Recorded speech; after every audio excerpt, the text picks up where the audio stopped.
नमस्कार दोस्तों, बाजार हाट न्यूज़ चैनल के एक नए एपिसोड में आप लोगों का बहुत बहुत स्वागत है। तारीख है दोस्तों 6 सितंबर 2021 और यहाँ पे 7 सितंबर 2021 यानी मंगलवार के लिए दोस्तों निफ्टी के हैवी वेट स्टॉक के एनालिसिस लेकर आपके सामने हाजिर हूँ। और निफ्टी के हैवी वेट स्टॉक यानी 50 अलग अलग स्टॉक अलग अलग सेक्टर से मेरी लिस्ट में शामिल है। उन सबके एनालिसिस करेंगे, देखेंगे कौन सा स्टॉक कहाँ सपोर्ट ले रहा है और कहाँ रेजिस्टेंस ले रहा है। तो शुरुआत करेंगे दोस्तों हैवी वेट स्टॉक में। सबसे पहला स्टॉक जो है वो एसीसी से। देखिए एसीसी अपने हायर जोन पे यानी 2500 का जो साइकोलॉजिकल लेवल का रेजिस्टेंस है उसको ब्रेकआउट नहीं कर पा रहा है। लेकिन आप याद रखिए 2500 लेवल नोट करके रखिए। अगर ये 2500 के ऊपर निकल जाता है तो आपको एक अच्छा मूवमेंट देखने को मिलेगा जो 2550 से लेके 2600 तक के टारगेट भी आपको दिखा सकता है। इसके अलावा अगर ये नीचे के कंडीशन में 2460 को अगर ये ब्रेक करता है या इन केस मान लीजिए ये 55-58 को भी ब्रेक कर दे तो नीचे 50 से लेके 2430 तक के टारगेट आपको दिखा सकता है सेल साइड में एसीसी। तो इस नज़र को, इस लेवल को ध्यान में रखिएगा। आगे बढ़ता हूँ। इसके अलावा जो दूसरा स्टॉक है वो है अडानी पोर्ट। अडानी पोर्ट देखिए ब्रेकआउट के लिए तैयार खड़ा है और बिल्कुल इसमें कोई दो राय नहीं कि ये बहुत अच्छा बड़ा ब्रेकआउट आपको देके जाएगा। 760 के ऊपर ये सस्टेन नहीं कर पा रहा है, 760 के ऊपर सस्टेन करेगा। ये 780 से लेके 800 तक के टारगेट अडानी पोर्ट आपको दिखाएगा। हमारा राजा बैटरी अच्छा चला, तेज़ी से चला और अब प्रॉफिट बुकिंग।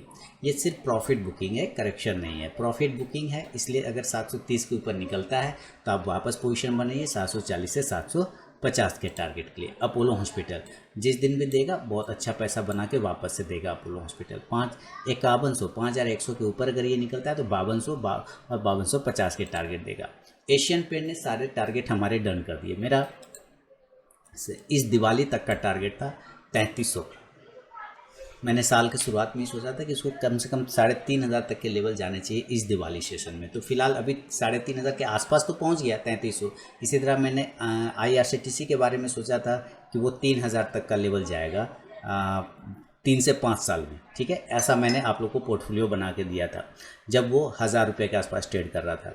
लेकिन वो तो आज ही 3000 का लेवल कर गया। मुझे लगता है साल भर के अंदर, पोर्टफोलियो बनाने के साल भर के अंदर ही वो 3000 के लेवल पे आ गया। मुझे लगता है साल भर भी पहले पोर्टफोलियो नहीं दिया होगा, बहुत 6-7 महीना पहले रेलवे थीम वाला पोर्टफोलियो दिया था, उसमें आपको 3000 के टारगेट दिए थे मैंने IRCTC के। वो टारगेट तो आज ही डन हो गया। तो इन्जॉय करिए उस सब प्रॉफिट का।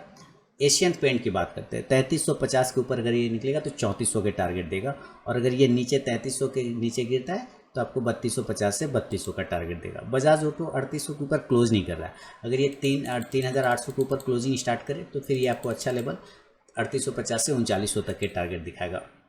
बालकृष्ण इंडस्ट्रीज फाइनली इसने ब्रेकआउट किया है। बालकृष्ण इंडस्ट्रीज ने बहुत ही अच्छा ब्रेकआउट किया और सस्टेन भी कर रहा है अपने आप को। मेरा जो लेवल था बालकृष्ण इंडस्ट्रीज में शॉर्ट टर्म कॉल के लिए मैंने दिया हुआ था और मैंने आप लोगों को कल परसों भी बताया था कि आप नज़र रखिए बालकृष्ण पे 2320 के ऊपर निकलेगा तो 2390 से 2460 का टारगेट होगा। तो आज देखिए ये सारे टारगेट 2460 तक का टारगेट डन कर चुका है, यानी कि ऑल टारगेट बालकृष्ण इंडस्ट्रीज़ का डन हो गया। मैंने जितने सितंबर मंथ के लिए कॉल दिए थे लगभग सारे कॉल के टारगेट अचीव हो चुके हैं 6 तारीख के अंदर में, है ना। मैक्सिमम कॉल तो आपको अचीव हो चुका है। अब ये इसके भी टारगेट डन हो गए। तो देखिए सितंबर एक मंथ का काम अगर 10 दिन में 5 दिन में हो जाता है तो इससे ज़्यादा एंजॉय क्या लेना है। अब इससे ज़्यादा आप मार्केट से क्या खोजते हैं। अब रोज़ मार्केट आपको 50,000 दे ऐसा तो हो नहीं सकता, है ना। बस अपना काम हो गया, प्रॉफिट लिया, घर बैठ गया चुपचाप से। GTD ऑर्डर लगाइए। GTD ऑर्डर इसीलिए लगाया जाता है, लेवल आएगा, एग्जिट हो जाए, एंट्री हो जाएगा और अपने आप एग्जिट भी हो जाएंगे, प्रॉफिट लेके घर। अब ये देखिए 2460 के ऊपर अगर ये निकलता है तो आपको 2500 के टारगेट बालकृष्ण इंडस्ट्री दिखा देगा। बाटा इंडिया की बात करें, बाटा इंडिया थोड़ा करेक्शन जोन में चल रहा है। 1740 के नीचे गिरने के बाद 1700 के टारगेट देगा और अगर ऊपर दोबारा से 1780 ब्रेक करता है 1820 के टारगेट देगा। BEML 1360 के ऊपर निकलने के बाद 1370 से 80 के टारगेट। बर्जर पेंट ब्रेकआउट के लिए पूरी तरह से तैयार है, ये ब्रेकआउट देगा ऊपर के लेवल 840 के ऊपर निकलेगा, 850 से 60 का टारगेट देगा। भारत फोर्ज देखिए शानदार तरीके से भारत फोर्ज होल्ड कर रहा है, लेकिन मेरे लिए रेजिस्टेंस जोन पर खड़ा है। 810 का एक रेजिस्टेंस है, 810 को ब्रेक करेगा, इंट्राडे में 820 से 30 का टारगेट देगा। भारतीय एयरटेल बहुत ज़्यादा यहाँ से हवाई जहाज़ बना और वो हवाई जहाज़ ख़त्म हो गया। अभी मुझे लगता है ये हवाई जहाज़ नीचे आएगा 644 के आसपास 645 के आसपास इसको आना चाहिए या देन यहाँ से बाउंस करना चाहिए। माने आप ये कह सकते हैं कि मैं इसको अभी और नीचे देख रहा हूँ, 653-52 के नीचे ब्रेक करने पर आपको ये 640 तक के टारगेट दिखा सकता है, 45 तक के। ब्रिटानिया में लगभग 1% की गिरावट रही, लेकिन कल अगर ये ब्रेक करता है 4060 के नीचे तो 4000 तक के टारगेट दिखा सकता है। ऊपर अगर ये 4100 को ब्रेक करेगा तो 4150 का टारगेट दोबारा। सेंचुरी टेक्सटाइल, देखिए इसका भी काम फिनिश हो गया, सेंचुरी टेक्सटाइल का है ना, तो सेंचुरी टेक्सटाइल भी अपसाइड में चले गया। अब ये 875 के ऊपर अगर निकलेगा तब ये 900 वाले रेंज में चला जाएगा सेंचुरी टेक्सटाइल। जिस तरह से ये ब्रेकआउट करके गया इस बॉक्स के ऊपर, मुझे लगता है अगला टारगेट इसका 900 का बनेगा। कोलपाल की बात करें तो कोलपाल में 1.25% की गिरावट, लेकिन ये 1700 का एक साइकोलॉजिकल सपोर्ट है। 1700 के नीचे निकलने पर ये 1680 से 1660 तक के टारगेट देगा। 1720 के ऊपर निकलेगा तो 1740 से 1760 का टारगेट देगा। डाबर की बात करें तो डाबर ने भी काफ़ी दिनों के बाद अपने जो होता है ना गौरव प्राप्त किया। 600 का हुआ, नहीं तो बेचारा 400, 300, 500 में घूमता था। अब देखिए अपसाइड में ये 645 को ब्रेक करेगा तो 660 के टारगेट देगा। नीचे 630 को ब्रेक करेगा तो 615 से 600 का टारगेट देगा। एस्कॉर्ट एक ही दिन में काम फिनिश। 1340 के ऊपर लेवल दिए थे 1380 के लिए, वो एक ही दिन में दे दिया। मैंने सोचा था 1360 से 1380 का टारगेट देगा, लेकिन एक दिन में देगा ये नहीं सोचा था और दे दिया। यानी 5% की तेज़ी रही एस्कॉर्ट में। कल अगर वापस 1390 को ब्रेक करे तो 1400-1420 के टारगेट एस्कॉर्ट भी आपको दिखा सकता है। गोदरेज सीपी की बात करते हैं, 1100 के नीचे कमज़ोर हो जाएगा, सेल कर सकते हैं 1090 से 1070 के टारगेट, 80 के टारगेट के लिए। ऊपर 1130 के ऊपर निकलेगा तो 1150 से 60 का टारगेट देगा। ग्रासिम की बात करें, ग्रासिम ने विक्स बना दिया। देखिए एक्चुअली विक्स बनाने का रीज़न भी यहाँ पे एक 10 लाइन का एक छोटा रेजिस्टेंस है, और वो रेजिस्टेंस ब्रेकआउट चाहिए 1570 से 80 के ऊपर, तब 1600 का टारगेट आएगा। फिलहाल अभी कुछ नहीं करेंगे। हैवल्स, मुझे लग रहा है हैवल्स में जिस तरह से ये कैंडल बना है थोड़ा कहीं थकावट के सिग्नल देने की कोशिश कर रहा है, तो आप नज़र रखिए हैवल्स पे। कल अगर ये ऊपर 1440 ब्रेक करे तो 1460 का टारगेट, नीचे 1420 ब्रेक करे तो 1400 का टारगेट। हिंद यूनिलीवर की बात करते हैं, नीचे की साइड में 2775 को ब्रेक करेगा, सेल करेंगे 2750 के टारगेट के लिए। 2800 को ऊपर निकलेगा, 2820 से 2840 का टारगेट देगा। हिंद यूनिलीवर कमजोरी के थोड़े संकेत तो हैं, 2750 तक आ सकता है नीचे, 2800 के ऊपर जाने पर फिर मजबूत हो जाएगा। आईसीसी प्रो लाइव की बात करें तो देखिए जैसे ही मैंने कहा था कि यहाँ पे 10 लाइन के ऊपर क्लोजिंग पर ये मजबूत हो जाएगा। 680 के बाद 700-720 के टारगेट दिखाएगा। अब देखिए ये आ गया ना, अपर जोन पर आ गया। ये आपको समझना पड़ेगा, प्राइस चैनल का खेल है ना। मैं वीडियो बना दूंगा आप लोगों के लिए, प्राइस चैनल का खेल।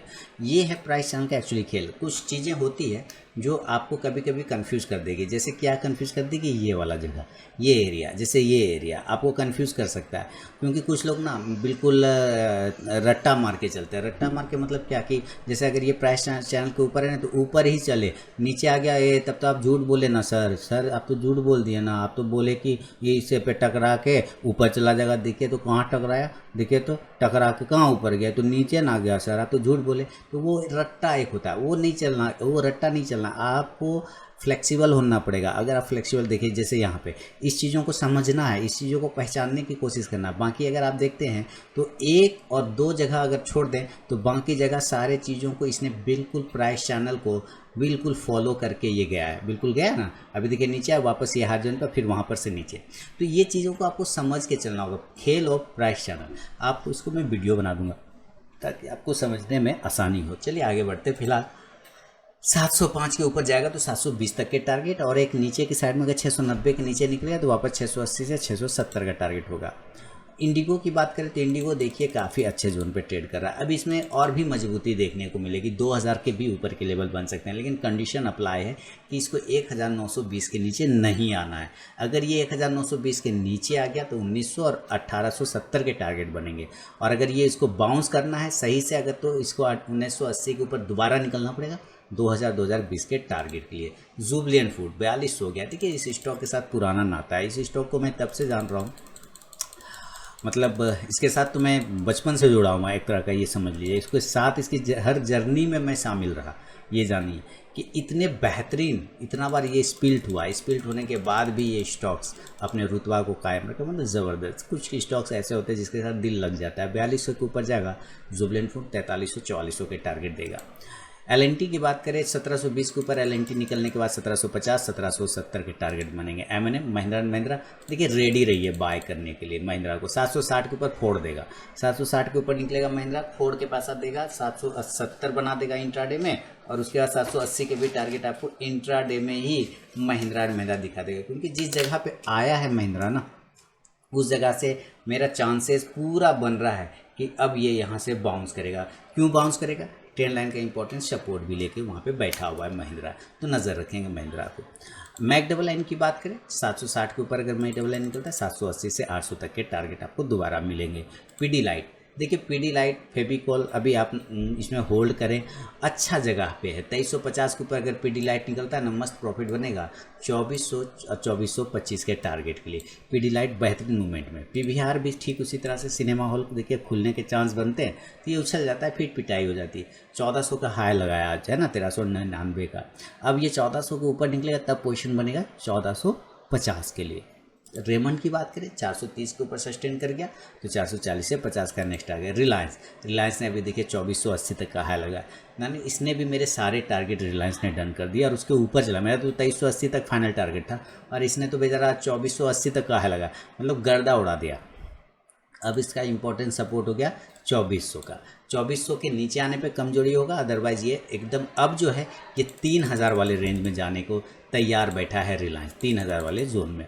सीमेंस की बात करें तो सीमेंस में 2250 के ऊपर निकलेगा तो 2300 के टारगेट देगा, और नीचे अगर 2220 को ब्रेक करता है, 25 को ब्रेक करता है तो फिर 2200 के टारगेट देगा और 2380 का। टाइटन वाह गजब, 2032 के ऊपर बाय करेंगे 2050 से 70 के टारगेट के लिए। 2010 के नीचे सेल करेंगे, 2000 के नीचे सेल करेंगे 1970 से 1950 के टारगेट के लिए। यूपीएल को 760 के ऊपर बाय करना है। देखिए यूपीएल पे भी नज़र रखिए, मैं फिर से यूपीएल को सेलेक्ट करूँगा 3 स्टार में। आपको मैं यूपीएल एक ऐसा स्टॉक है जब चलेगा तो बहुत ही बेहतरीन मूवमेंट में चलेगा। यूपीएल 760 के ऊपर निकलेगा, 780 तक के टारगेट आपको देगा। वोल्टास की बात करें तो आज वोल्टास ने देखिए क्या हाई लगा, क्या दिल खुश कर दिया वोल्टास ने। अपने सारे प्रीवियस हाई के पास में से वोल्टास आ गया, देखिए है ना। मैंने यहाँ से जो रिजेक्शन पॉइंट है सेम उसी रिजेक्शन पॉइंट से वो रिजेक्ट हो रहा है, यहाँ से भी सेम रिजेक्शन जगह पे। अब उसके ऊपर हमें 1135 के ऊपर अगर ये क्लोजिंग कर दे तो नया टारगेट 1150 से 1200 तक के लेवल दिखा सकता है। यहाँ से जब से इस ट्रेंड लाइन को ब्रेक करके ऊपर गया है तब से एक नई रैली वोल्टास में देखने को मिला है, तो शानदार। 2020 और 2021 इतिहास में अमर हो गया है, स्टॉक्स की रैली के लिए अमर हो गया है। जिल की बात कर ली, देखिए इतना चीज़ों तो मैंने बता दिया आपको, लेकिन आपको ये भी जानना होगा कि अगर लाइव मार्केट में कॉल प्राप्त करना है तो आपको टेलीग्राम चैनल भी ज्वाइन करना होगा, जिसका लिंक वीडियो के डिस्क्रिप्शन में आपको मिल जाएगा। जिल 180 का टारगेट मैंने कहा था और वो 182 का आज इसने हाई लगा दिया, तो आज के तो इसके नियर के टारगेट तो जिल के कंप्लीट हो गए। 170 के बाद 180 का टारगेट वो काम हो गया, 175 के बाद 180 85 ये भी दिया था। अब 185 के ऊपर निकलेगा तो 190 और 95 के टारगेट देंगे। एमजीएल नेक्स्ट टारगेट 1195 के ऊपर खुलने के बाद 1220 का टारगेट। एचडीएफसी में 2800 के ऊपर जब तक नहीं निकले कोई नया पोजीशन मत बनाइए, 2800 के ऊपर निकलेगा 2850 का टारगेट। मैरिको 570 का रेजिस्टेंस है, 550 का सपोर्ट है, 550 के नीचे आएगा सेल करेंगे 540 से 30, ऊपर 570 के ऊपर निकलेगा सीधे 600 का टारगेट। आईटीसी 215 के ऊपर जब तक ये नहीं जाएगा ऐसे भी इसका कुछ अभी फिलहाल नहीं होना है।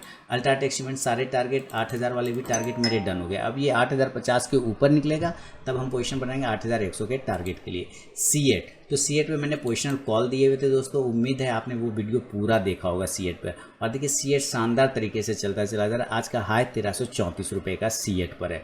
तो उम्मीद करता हूँ कि आपने सीएट का जो वीडियो देखा होगा मुझे कमेंट सेक्शन में अपने फीडबैक ज़रूर दिया होगा, अगर नहीं दिया तो दे दीजिएगा सीएट वाले वीडियो पर। ऑलरेडी लेवल एक्टिवेट है और ये अच्छे तरीके से टारगेट 1400, 1450 और 1500 तक के टारगेट की तरफ बढ़ता चला जा रहा है, तो वेट करेंगे सीएट में। तो ये था दोस्तों निफ्टी के हेवी वेट स्टॉक पे मेरा अपना व्यू। अगर पसंद आया हो तो एक कमेंट करके मुझे मोटिवेट करें। मिलूंगा नेक्स्ट वीडियो में, तब तक के लिए बहुत बहुत धन्यवाद।